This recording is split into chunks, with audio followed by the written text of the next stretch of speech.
دا ژوند و هر انسان ته صرف یو واره میلاو سوی دی. بس چې یو واره انسان مړ سي، دا د دې دنیا څخه رزق، پانی، اوبه، ډوډۍ، سانس، هر شی کټ آف سي، رزق ټوله کټ آف سي، د رشتې ټوله ختم سي. نو دا ژوند یو واره میلاویږي. نو دا ژوند ولې موږ دا رقم په مایوسي کې تیر کو، درپدري کې تیر کو، د بل چا په چمچهګیري کې تیر کو، په غلامي کې تیر کو. دا ژوند الله پاک موږ ته راکړی دی، د یو مقصد دپاره راکړی دی، او موږ ته په نور شیانو کې په صاف سوي یو. ژوند مې تباه او برباد کوي، په نشو تماشو کې اخته سوي، په پیسو ګټو کې اخته سوي یو، په دشمنیانو کې په صاف سوي یو، د ورځ په دنیا کې لګیا وي په صاف سوي، میوزیک دی، خنداګانې دي، او فسق و فجر دی. دا ژوند موږ ته د دې قدر نه دی کړی. دا ژوند موږ ته په لګیا وي، د خپل ژوند په خپله دشمنان جوړ سوي یو. دا څنګه رویه ده؟ پر دا باندې به نن موږ مجلس کوو. بسم الله الرحمن الرحیم. السلام علیکم. زه یم نقیب الله کلزی. دا د زما یوټیوب چینل. هر ماښام موږ دلته پر مختلف موضوعات باندې مجلسونه کو. دا زما د یوټیوب پلی لیست دی، موټیویشنل ویډیو. دلته زه موټیویشنل ویډیو جوړوم او تاسو خوښوي.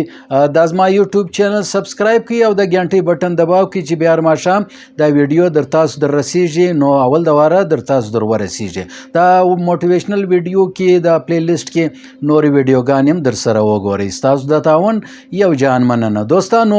ژوند علما هم دا وایي، پیران هم دا وایي، مشران هم دا وایي، کتابونه هم دا وایي چې دا ژوند و انسان ته یو واره دا روح و دنیا ته میلاو سوی ده، و دا خلکو ته چې دی به دنیا ته راځي، دلته به کشنیوالي ژوند تیروي، بیا به ځوانیږي، بیا به بوډا کیږي، بیا به مري. خو دا ضروري نه ده. کشنیان هم موږ مړه لیدلی دي، ځوانان مې هم مړه لیدلی دي، بوډاګان مې هم مړه لیدلی دي. هر انسان چې دې دنیا ته راغلی دی ځي به. نو د دې څه دا ثابته شوله چې د هغې خوا څه نه راځي څوک، د دې خوا څه څوک ځي. تاسو کله لیدلی چې یو انسان مړي او دی د نو بیا ژوندی سوی، دغه به ګزې یو لطیفه به یې، یو عجوبه به یې، نه لکه په دنیا کې چې څو عجوبې دي، دا رقم به یو بل عجوبه یي چې به انسان مړ سلو او برته پیدا سلو. دا خو نو د حضرت عیسی علیه السلام سره الله پاک دا یو دته یو معجزه ورکړې وله چې ناروغان یې جوړول او مړی را ژوندي کول. نه نو بیا خو د بل چا سره داسې قوت نشته، که ایټمي قوت دی، که هر څومره ساینټسټ وي، د نیوټن پلار هم وي، که هر څوک یې، نه خو یو انسان برته چې واره مړ سي، برته دی نسي را ژوندي کوی. چې دا هر څو ټکنالوژي، ای آی ټکنالوژي راولي، ریبوټ ټکنالوژي راولي، دا بیا نه بندېږي. دا څه د یو شی خو نه دی چې مات سلو په ایل پي دې برته جوړ کړي، یا ویلډینګ په وکړي، یا په سیمټ په وکړي. دا ناممکنه ده، نه نسي کېدلی. نو دوستانو، چې کم خلک و دې دنیا ته راغلي دي، موږ تاسو ته دنیا ته راغلي او صرف دا ژوند یو واره موږ ته رامیلاو سوی دی، دویم واره بیا دا دنیا ته نه راځو. نو چې دا دنیا ته راغلي یو، نو ولې نه چې د دې کم مقصد دپاره چې راغلي یو هغه فوکس کو. لکه نه یا کیمرا او لینس چې فوکس وي، ان فوکس وي، بلر وي، نه دا رقم نږدې او زوم اوټ زوم ان، نه. نو موږ پر هغه ګول باندې، هغه مقصد باندې باید چې فوکس را. اوس هغه مقصد څه دی؟ هغه مقصد دی د انسان کامیابی. و د انسان کامیابی څه؟ د انسان کامیابی ته وایي دا ده چې یو ښه غټ موبایل در سره وي، ښایسته موبایل در سره وي، یو ښه سټوډیو در سره وي، یو ښه ګاډۍ در سره وي، یو ښه ګړۍ در سره وي، یو ښه پیسې، بینک بیلنس او بنګلې وي، ماینه او بچیان وي، یو واره فرانس له ولاړ سي، بیا لندن ته ولاړ سي، بیا جرمني ته ولاړ سي، بیا انډیا او افغانستان ته راسي، چکرونه وایي ورته، سهار دې غرمه دې په جرمني کې وي او ماخستن بیا په بل ملک کې، نه. نو آیا دا کامیابي ده؟ دا خو دا دومره دنیا هم کوي، مري پیدا سي مړ سي ختم سي عرباو خلک رالو دنیا ته عرباو لاړو دا قبرستان ګرده ډک دی د هغه خلکو چې ول دا دنیا زموږ ده دا دنیا زموږ ده نو دا دنیا له خو موږ راغلی یو د یو مقصد ته راغلی یو دا اوس دا مقصد چې دی په دا پسې د هر انسان خپل مقصد وي ګوره یو انسان ډاکټر وي په هغه ډاکټري کې هنر راخته کې د خلکو خدمت کوي دا نه چې لوټمارې شروع کړي یا ښه خدمت کوي یو ښه علم د چا په کار ورسي یو ښه دوا ایجاد کړي یو ښه اپریشن وکړي د خلکو دواګانې واخلي او دی هم پر سکون هغه مریض ته هم فایده ورسیږي یو څوک بیا ښه انجینیر وي ښه زبردسته یو پل جوړ کړي یو روډ جوړ کړي خلک پر ځي راځي مریض وي بیمار وي مسافر وي پر هغه روډ ولاړ شي دعاګانې وکړي چې یار څنګه ښه روډ یې جوړ کړی زما دپاره زموږ دپاره دا د ولس دپاره یو ښه لاره جوړ کړی یو سړی چې دی هغه د اوبو په ټینکر سره یې خلکو ته په ډېره ارزانه قیمت باندې اوبه وررسوي په اوبو کې داسې ملاوټ نه کوي تروې او ترخې اوبه یې نه یې راخیستې یو هلته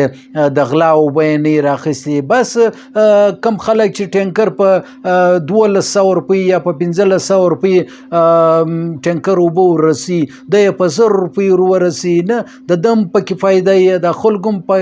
فایده یې او خلک دعاګانې ورته کوي چې یار ارزانې اوبه راورسولې ښه یې اوبه راورسولې د چا سره دوکه نه کوي واده وکړي پر عین موقع باندې اوبه ورورسي هغه اودس به وکړي ولمبېږي اوبه وچښي دعاګانې واده ته وکړي چې یار ارزانې اوبه یې ماته راورسوي یو انسان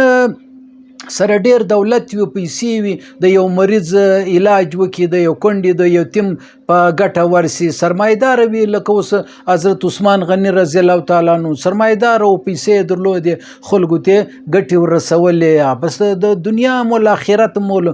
ابو بکر صدیق رضی الله تعالی عنه ولو نه څه زبردست تاجر ولو پیسې درلودې دولت درلودې د اسلام دپاره خرڅولې د خدای خوشاله کوي د دنیا سه ګټه حاصلوله هیڅ د دنیا ګټه د دنیا کاروبار اسلام هیڅ کله نه دی منع کړی خو چې جایزه ګټه وي جایزه کار وي نو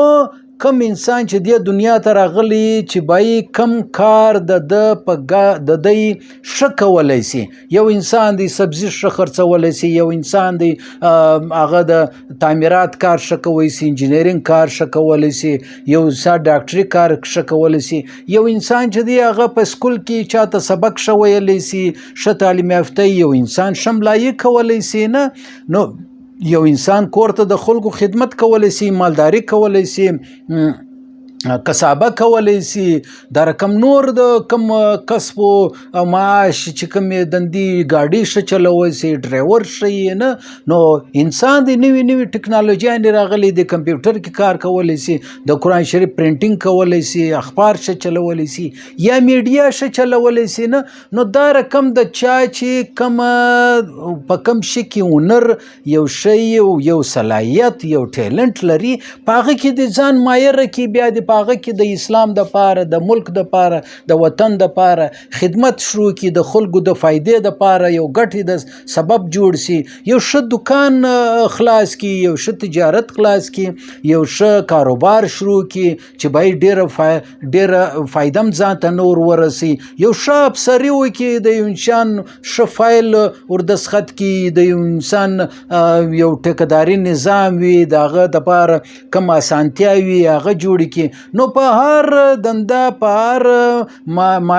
هر محکمه په هر خوا چې دی ولاړ سي په هغه کې دی مهارت حاصل کړي د خلکو دپاره د ګټې سبب جوړ سي نو دا دنیا هم فایده ده آخرت هم فایده ده دا دنیا له چې موږ راغلی یو وار راغلی یو نو کم کار چې کوې په زړه یې کوه په اخلاص یې کوه په ښه مینه او محبت په محنت یې کوه په ایمانداري یې کوه چې کم کار په هغه کې پیشن پیدا که په هغه کې جنون پیدا که په هغه کې محبت پیدا که په هغه کې جستجو پیدا که په هغه کې مهارت پیدا که ټیلنټ په ځان کې پیدا که دې دنیا ته یو واره راغلی په غلامي په مایوسي باندې ژوند مه تېروه بایي دویم واره خو ته نسې راتلی یو واره به مرې نو مرې خو به خامخه نو چې څو ورځې ژوندی یې په زړه په غټ زړه باندې دا کار وکړه کم کار چې ته کوې کومه دنده چې کوې په هغه کې مهارت حاصله کړه د نور دپاره چې دی هغه یو د یو ګټ سبب جوړ شه د هغې دپاره یو مثال جوړ شه یو رول ماډل جوړ شه یو ایډیل شخصیت جوړ شه نو دنیا ته یو واره راغلی کم کار چې کوې په زړه یې وکړه په مینه وکړه په محبت یې وکړه مایوسي مه پکې ښکاره کوه دا کم کیل چې تا په مخ راخستی دی کم سبق چې تا په مخ راخستی دی هغه سبق په زړه ووایه زموږ خلک دی وروره کتاب دی راوباسي سټوډنټ دی راوباسي وروره 2 منټې سبق نه دی دستي بیا موبایل دی دستي بیا کمپیوټر دی دستي بیا لیپټاپ دی دستي بیا توجه بلې خواته سي په دغه خو په غټو غټو ادارو کې د موبایل او د شیانو باندې پابندي ده و یاره دا مه کوئ یو کلاس اټینډ کړئ بیا بعد کې بیا موبایل ورشئ چې کوئ هغه یې بعد کې کوئ نو دا ولې وایي نو خو ظاهره د دې په خبر دی چې یاره دا توجه دا ډسټرکشن کوي دا یو بلې خواته ستا توجه اټاوي ستا بلې خواته توجه چې دی هغه ورکوي هغه کم کار دی هغه په هغه کې ته فوکس نه ورکې فل نه ورکې او 100% نه ورکې نو دوستانو د ژوند دغه موقع ده د دې څخه فایده واخلي دا قبرستان په ډک دی ګرد مړو ګرد مري دویم واره بیا نه دی راغلی اوس چې موجود دی د دا اوس له میسه د دا اوس کار څخه په مینه او محبت باندې په ښه پیشن باندې دا کار وکړه د اسلام دپاره کار وکړه د انسانیت دپاره کار وکړه د خدای دپاره کار وکړه خدای به هم در سره راځي رسول به هم در سره راځي ټولنه به هم در سره راځي ضمیر به دې ملامت وي ضمیر به دې خوشحاله وي ضمیر به تا نه ملامتوي د که غلط کار وکړي نو ضمیر به تا ملامتوي او که ښه کار وکړي ضمیر به تا شاباس درکوي خوشحالي درکوي سکون به درکوي او ښه خوند به کوي نو دوستانو خبره مې دا درته کوله چې تاسو د خیر سبب وګرځېږئ د چا دپاره د نقصان سبب مه ګرځېږئ دنیا ته یو وار راغلي یاست په مینه محبت باندې په ښه یعنی چابکدستي باندې هغه کارونه کامیابي ته در سره ورسوئ خپل ګول خپل میشن ته فوکس وکړئ هغه خواته ولاړ سئ دورې چې ستا توجه اټاوي د هغه شیان څخه ځان وژغورئ دا دنیا زموږ دپاره د آزمایش سبب دی زموږ دپاره چې دی هغه یو د اسلام دپاره خو سره د دنیا په باره کې دا ویل کېږي چې دا جیلخانه ده نو په جیلخانه کې به نو ته څه بنګلې جوړې کړې څه شیان به جوړ کړې نه نو لہذا دلته چې موږ راغلي یو میشن دپاره د دنیا ته راغلي چې څنګه موږ کامیاب سو څنګه موږ خدای راضي کو چې دا شیطان دی دا پیسې دی دا دولت دی دا مال دی دا بچیان دی دا ماینو بچیان دی دا سرمایه دا شایست دی دا شیان دي دا ګرد زموږ توجه دوري چې دی هغه ماټاوي د موږ د هغه خپل آخرت او خپل الله پاک چې موږ راضي کوو د هغه څخه موږ لرې کوي نو دوستانو کامیابي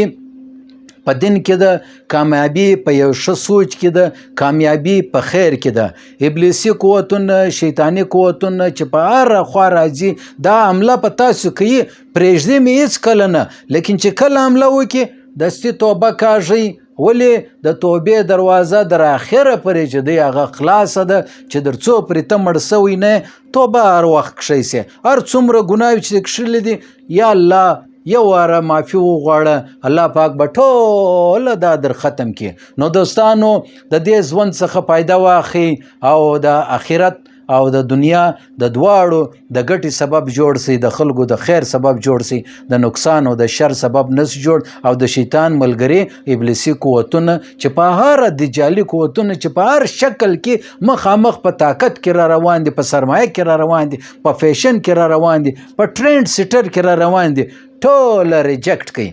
ان شاء الله تعالی سبا بیا ستاسو په چوپړ کې راځریږو د زما موټیویشنل ویډیو وګورئ یو بل ته په واتس اپ کې واستوئ لینک واستوئ دا مشن دی دا بجاری ان شاء الله سبا بیا ستاسو په چوپړ کې حاضریږو حاضر دم ما نکي به کزه ترا کې اجازت د الله پامان اسلامي انقلاب زنده باد